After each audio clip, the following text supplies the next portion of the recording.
இதில் பார்த்தீங்கன்னா தமிழ் மக்களே, இது வந்து என்னோடய மொபைல் ஹேக் ஆன பிறகு எனக்கு ஓடிபி வர ஆரம்பிச்சது. அதுக்கான ரிசல்ட் தான் நான் உங்கள்கிட்ட காமிச்சிட்ருக்கேன். இது வந்து எதை ஹேக் பண்ணிடுறாங்கன்னா, என்னோடய பேங்க் அக்கௌண்ட்டு அண்டு வந்து ஷாப்பிங் அப்ளிகேஷன் இது எல்லாமே ஹேக் பண்ணிவிட்டு அது வழியாக அவங்க வந்து கிஃப்ட் வவுச்சரை பர்ச்சேஸ் பண்ணுறாங்க. அதுக்கான ரெஃபரன்ஸ் தான் நான் உங்கள்கிட்ட காமிச்சிட்ருக்கேன். இதில் கவனிச்சிங்கன்னா ஒவ்வொரு இதுவும் வந்து எனக்கு வர ஓடிபி ஒன்றும் ஃபார்வேர்டு ஆகிட்டே இருக்குது. வேறு ஒருத்தர் நம்பருக்கு ஃபார்வேர்டு போகுது.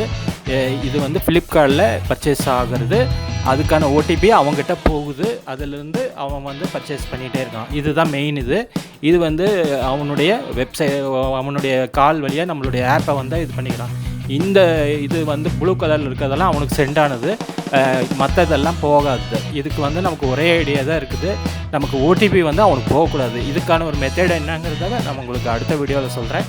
இப்போதைக்கு இது கொஞ்சம் அவேர்னஸாக இருங்க. ஓகே.